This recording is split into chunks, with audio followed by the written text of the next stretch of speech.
Assalamualaikum Besem Hamasyiah.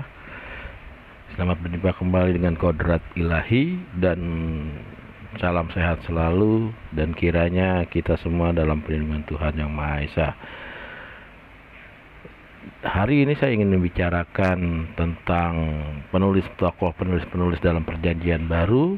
Ya, jika saudara juga merasa diberkati oleh pengajaran materi-materi yang dilakukan, yang diberikan kepada kodrat ilahi, ya kiranya pengajaran ini dapat saudara subscribe dan share ke teman-teman saudara agar juga dapat berkat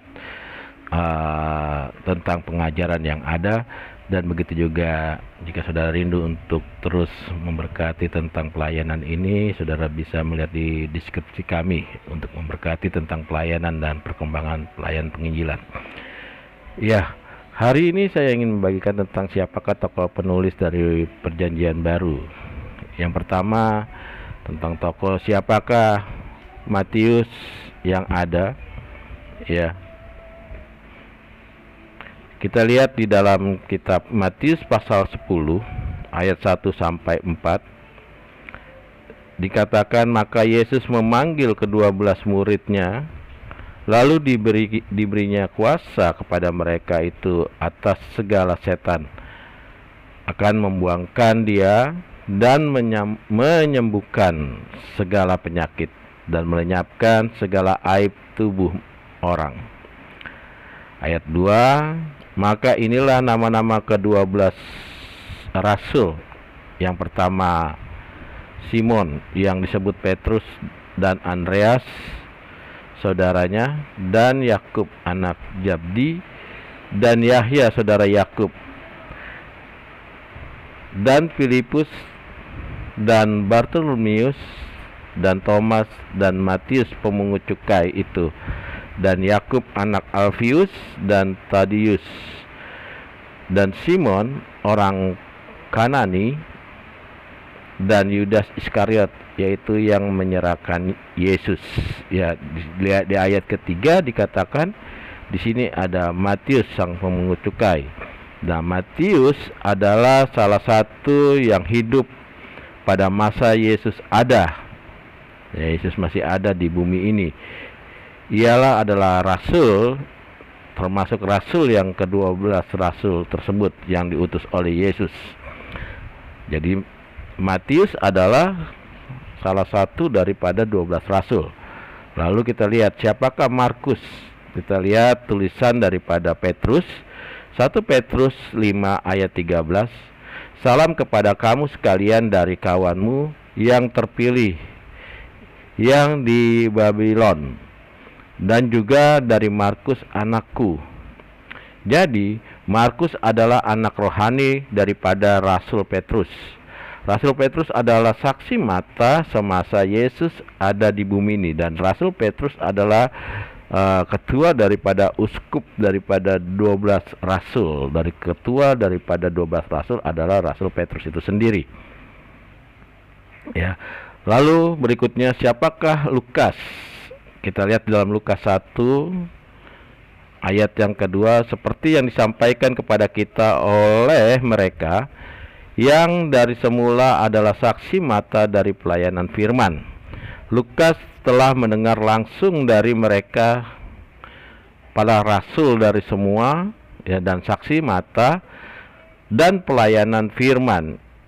Ya, itulah Rasul Lukas sendiri yang menuliskan dalam kitab Injil Lukas. Dia hidup bersama 12 rasul dan juga saksi mata di masa Yesus hadir di bumi ini. Lalu siapakah Yohanes? Yohanes adalah adik Yakobus yang juga salah satu 12 rasul. Matius pasal 4 ayat 21, dan setelah Yesus pergi dari sana dilihatlah pula 2 orang bersaudara, yaitu Yakobus anak Zebedius dan Yohanes saudaranya. Jadi Yohanes dan Yakobus adalah kakak beradik, anak daripada Zebedius. Ya, seorang juga terkaya pada saat di masa Yesus ada di sana. Di Yerusalem, ya, Yohanes adalah seorang tokoh, ya, orang tuanya orang yang paling kaya. Dan begitu juga dengan Paulus. Ya, Paulus juga berjumpa dengan rasul-rasul, dengan antara 12 rasul. Kita lihat Galatia pasal 1 ayat 18 dan 19. Lalu 3 tahun kemudian aku pergi ke Yerusalem untuk mengunjungi Kefas, dan aku menumpang 15 hari di rumahnya. Tetapi aku tidak melihat seorang pun dari rasul-rasul yang lain kecuali Yakobus, saudara Tuhan Yesus. Ya, Kefas.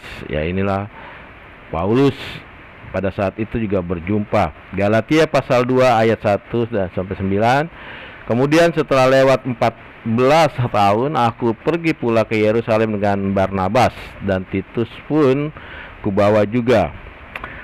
Aku pergi berdasarkan suatu pernyataan, dan kepada mereka kubentangkan Injil yang kuberitakan di antara bangsa-bangsa bukan Yahudi, dalam percakapan tersendiri kepada mereka yang terpandang, supaya jangan dengan percuma aku berusaha atau telah berusaha.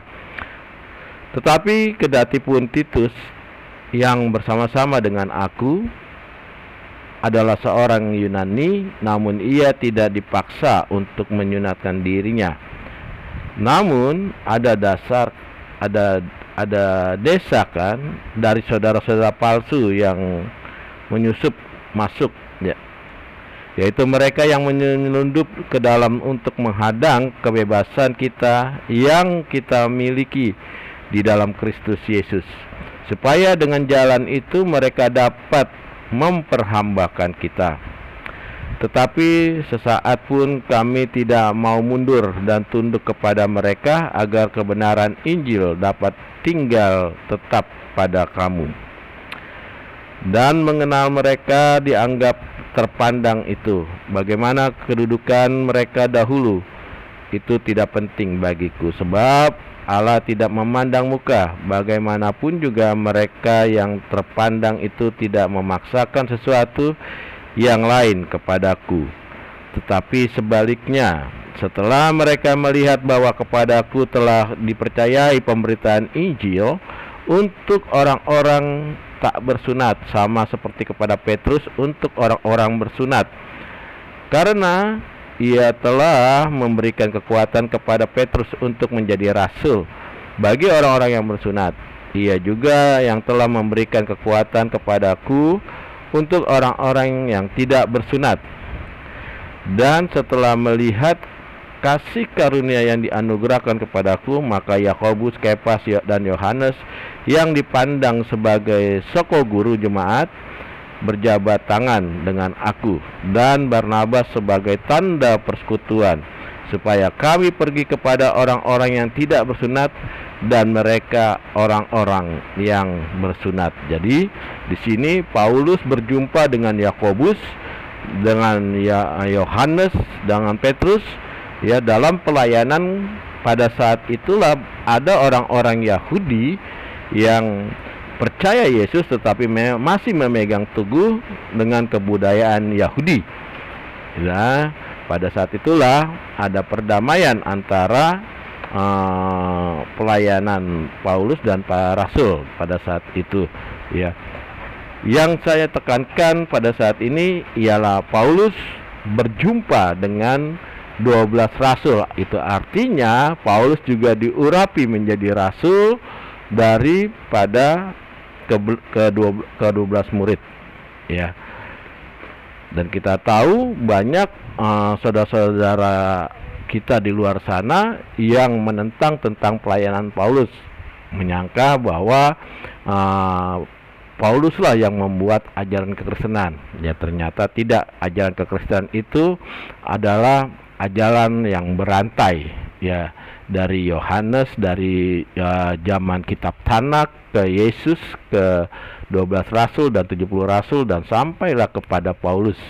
Terus ajaran itu rantai berantai, ya. Itu sebabnya dikatakan ya ajarannya iya dan amin, karena ada kaitannya semuanya, ya. Jadi sebenarnya semua penulis daripada kitab-kitab dalam perjanjian baru dan penulis daripada Injil itulah yang telah diurapi oleh Yesus dan diutus menjadi rasul. Ya, itulah semua penulis-penulis daripada kitab Perjanjian Baru. Itu saja yang dapat saya bagikan. Kiranya Tuhan Yesus memberkati kita semua, dan jika saudara terberkati, ya, bagikan video ini dan share ke teman saudara. Ya, Tuhan Yesus memberkati kita semua.